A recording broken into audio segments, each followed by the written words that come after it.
एक बड़े और चमकचमाते शहर में एक अजीब लेकिन बहुत मजेदार वैज्ञानिक रहता था।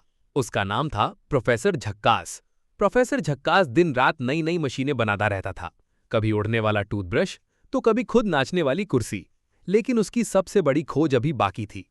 एक दिन उसने अपनी लैब में जोर से चिल्लाया, यूरेका! मैंने दुनिया का सबसे स्मार्ट रोबोट बना लिया। रोबोट का नाम था रोबो राजा। रोबो राजा बिल्कुल इंसानों जैसा दिखता था। उसकी आंखें नीली लाइट की तरह चमकती थीं और उसके सीने पर बड़ा सा बटन लगा था। प्रोफेसर बोला, रोबो राजा, अब से तुम मेरे असिस्टेंट हो। रोबो राजा बोला, जी मालिक, मैं हर काम करूंगा, लेकिन पहले बैटरी चार्ज चाहिए। प्रोफेसर हंस पड़ा। पहला दिन और पहली गड़बड़। अगली सुबह प्रोफेसर ने कहा, रोबो राजा, मेरे लिए नाश्ता बनाओ। रोबोट तुरंत किचन में गया। कुछ देर बाद पूरा घर धुएं से भर गया। प्रोफेसर भागकर अंदर गया और देखा, रोबो राजा तवे पर जूते सेक रहा था। प्रोफेसर चिल्लाया, ये क्या कर रहे हो?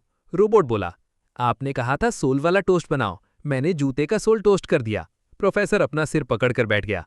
बाजार में हंगामा। एक दिन प्रोफेसर ने रोबो राजा को सब्जी लेने भेजा। उसने रोबोट को पैसे दिए और बोला, जाकर टमाटर ले आना। रोबोट बाजार पहुंचा।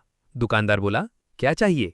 रोबोट बोला, 100% लाल, गोल, रसदार वस्तु चाहिए। दुकानदार समझ गया, अच्छा टमाटर। लेकिन तभी रोबोट की सिस्टम आवाज आई, एरर, लाल गोल चीज इक्वल्स टू क्रिकेट बॉल।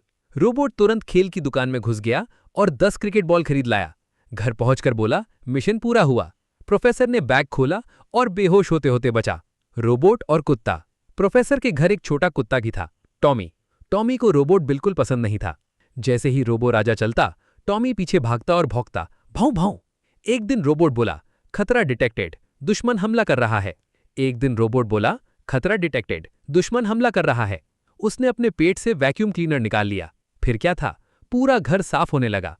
पर्दे उड़ गए, तकिए उड़ गए, यहां तक कि प्रोफेसर की नकली मूंछ भी खिंच गई। प्रोफेसर चिल्लाया, रोको, ये सफाई नहीं तूफान है। रोबोट बना डांस स्टार। शहर में एक दिन डांस प्रतियोगिता हुई। प्रोफेसर मजाक में रोबो राजा को भी ले गया। सब लोग हंसने लगे, अरे रोबोट भी डांस करेगा। लेकिन जैसे ही म्यूजिक शुरू हुआ, रोबो राजा के अंदर का डांस मोड ऑन हो गया। वो इतना जबरदस्त डांस करने लगा कि लोग हैरान रह गए। Moonwalk, robot dance, break dance, पूरा स्टेज हिलने लगा। लोग चिल्लाने लगे, वाह! लेकिन तभी गड़बड़ हो गई। रोबोट का डांस मोड बंद ही नहीं हुआ। वो लगातार नाचता रहा, सड़क पर, दुकान में, यहां तक कि पुलिस स्टेशन में भी। एक पुलिस वाला बोला, इसे बंद करो वरना पूरा शहर नाचने लगेगा। बैटरी खत्म। आखिरकार रोबोट की बैटरी लो होने लगी। रोबोट धीरे धीरे बोला, बैटरी लो हो रही है। फिर अचानक धड़ाम से गिर गया। पूरा शहर शांत हो गया। प्रोफेसर ने उसे चार्ज किया और बोला, तुम बहुत गड़बड़ करते हो, लेकिन तुम्हारे बिना जिंदगी बोर है। रोबो राजा मुस्कुराया, धन्यवाद मालिक, अगली बार मैं कम गड़बड़ करूंगा। तभी पीछे से जोरदार आवाज आई, धड़ाम। सब भागकर किचन में गए। रोबो राजा फिर से जूते तल रहा था। कहानी से सीख, कभी कभी गलतियां करने वाले लोग भी हमारी जिंदगी में खुशी और हंसी भर देते हैं। से लाइक एंड सब्सक्राइब करो, क्योंकि रोबो राजा अभी तुम्हारा नाम अपनी शरारती लिस्ट में डाल रहा है। हाँ, तुम्हारा नाम मेरी शरारती लिस्ट में। अरे नहीं, जल्दी करो, लाइक एंड सब्सक्राइब करो।